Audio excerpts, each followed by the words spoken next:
মাদ্রাসার মাধ্যমে আল্লাহ হক্কানি আলেম হক্কানি হাফেজ যেন তৈরি হয়, সেই রহমতটুকু তুমি দান করে দিও আল্লাহ। মেহেরবানি করে আল্লাহ গো, যারা অসুস্থ তুমি সুস্থতা দান করে দিও, যারা অভাবী অভাব তুমি দূর করে দিও, যারা ঋণী আছে ঋণ মুক্ত তৌফিক দিও, যারা বিদেশ যেতে চায় যাওয়ার ব্যবস্থা তুমি করে দিও, যারা চাকরি খুঁজে চাকরির ব্যবস্থা করে দিও ইয়া রাব্বুল আলামিন। মেহেরবানি করে ইয়া পাক পরওয়ারদিগার ইয়া রাব্বুল আলামিন, যারা চাকরি করে আল্লাহ তাদের চাকরির মধ্যে তুমি পদোন্নতি দান করে দিও।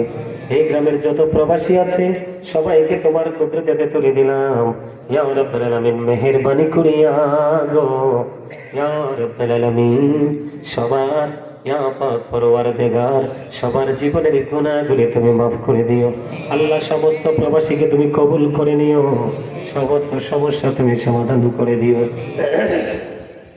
আল্লাহ। আজকে 2 দিন যাবত সোশ্যাল মিডিয়াতে দেখতে পাচ্ছি, শুনতে পাচ্ছি, লন্ডন থেকে নাকি 90 লক্ষ মুসলমানকে নাগরিকত্ব বাতিল করে দিবে গো আল্লাহ।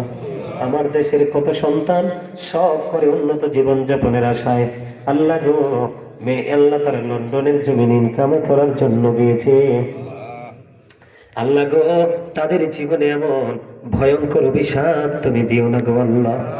আল্লাহ যে যেখানে আছে ভালো রেখো, নিরাপদে রেখো আল্লাহ। বিশেষ করে বাংলাদেশটা ধ্বংস হয়ে গেছে গো আল্লাহ। চুরি ডাকাতি খুন খারাপি মারামারি আল্লাহ, লোড করা আগুন দিয়ে জ্বালাও পড়ো আল্লাহ, কে করছে জানি না।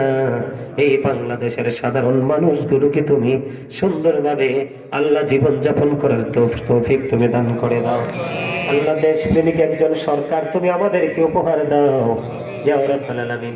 যার সিনায় দেশ ও মাটির প্রতি প্রেম থাকবে আল্লাহ, সেই ব্যবস্থা তুমি করে দাও আল্লাহ।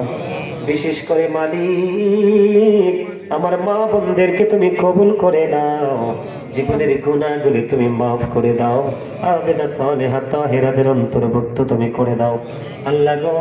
মা বোনেরা যেন সুন্দর না দেখে আল্লাহ সত্যিকারের আল্লাহ কোরআন হাদিসের সুন্দর দেখে যেন মেয়েকে বউ করে আনতে পারে, সেই তৌফিক তুমি দান করে দাও।